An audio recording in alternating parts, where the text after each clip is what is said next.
at the 40th anniversary of the original miniseries.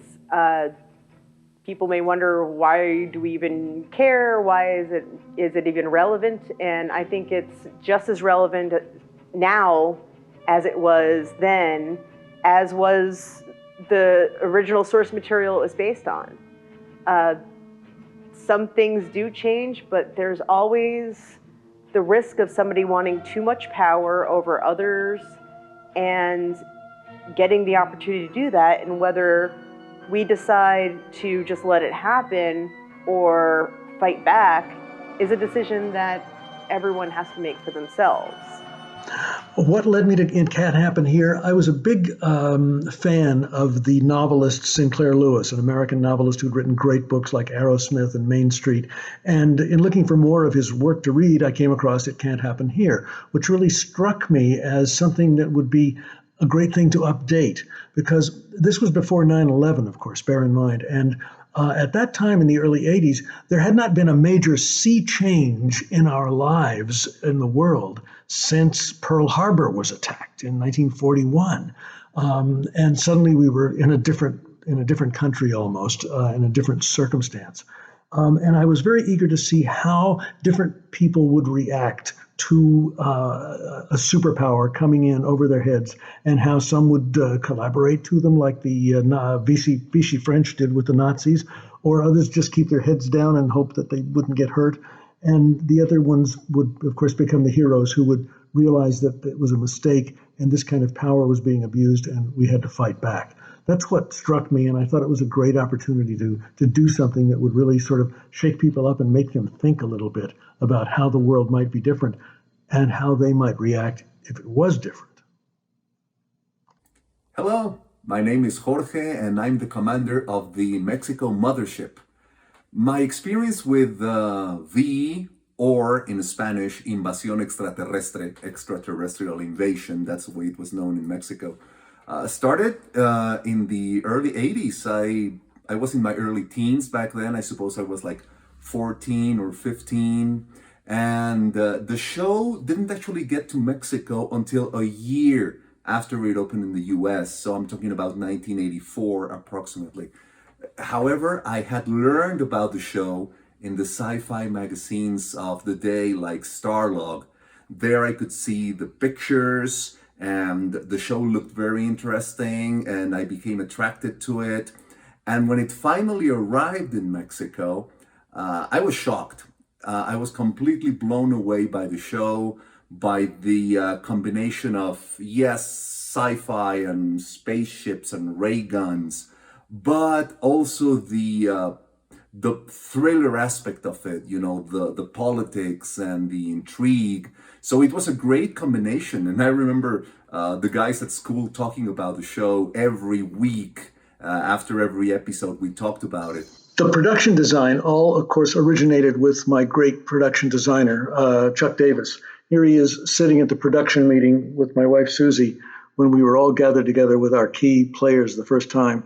Chuck was an incredibly talented production designer, and he knew that I was building V off of the history and Germany and what had happened in World War II and everything. So when he designed the spacecraft, which he did literally over a weekend, he came up with that insignia that was obviously a riff on the Nazi swastika.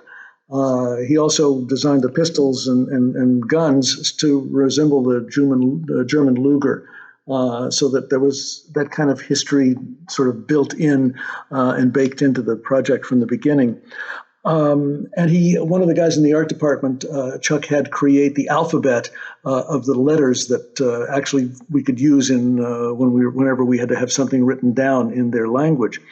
The costumes were put together by my costume designer, Brianne Galeitoff, who had been with me since the Bionic Woman days and through the Hulk. And she knew we had to have a lot of costumes that matched, which we couldn't afford to build because we didn't have the kind of money. And she had to find a basic jumpsuit that we used. And then she came up with the idea of the little vest kind of things that went on top of them. and did it in a remarkably short amount of time. And that's sort of where it all originated and came from.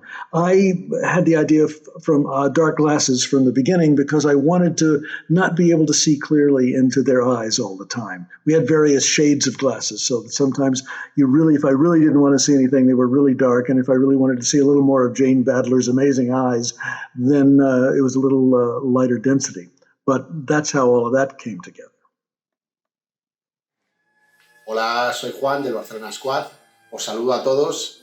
¿Qué es lo que sentimos cuando se estrenó la serie? A ver, en su momento fue algo muy revolucionario. Estábamos acostumbrados a una televisión que no tenía casi ciencia ficción. Entonces, en su medida fue algo equivalente a tener cine en casa.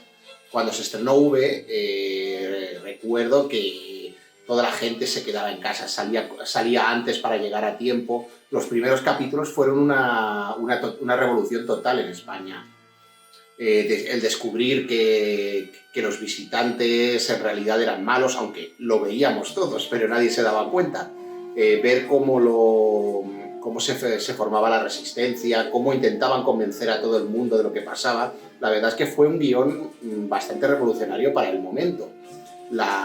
Todo el desarrollo de la serie, cómo los propios humanos le entregan el poder a los visitantes, a mí fue algo que me fascinó. So happy 40th anniversary, V.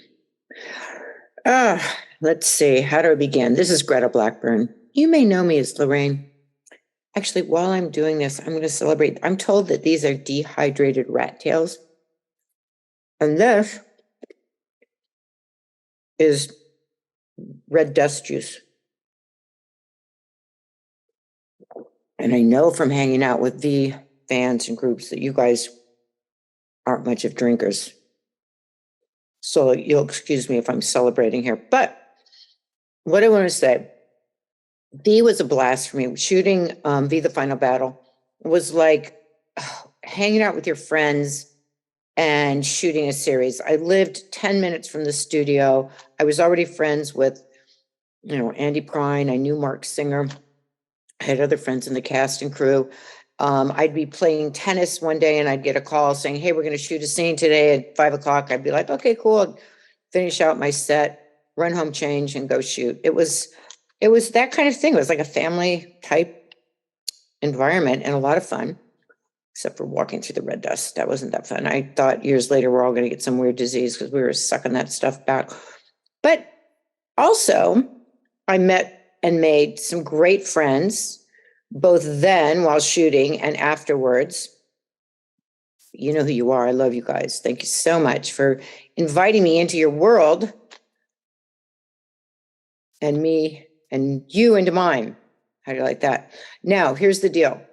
I have memorabilia, not just the memories, but memorabilia. And I know you guys have a lot of stuff. You make it if you don't have it. So I get a cool t-shirt.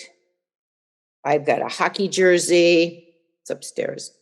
This, I know you guys covet this. This is mine. This is mine. I got a mug I use as a pencil holder. Ooh, can you see it? There it is. Woo, woo, woo.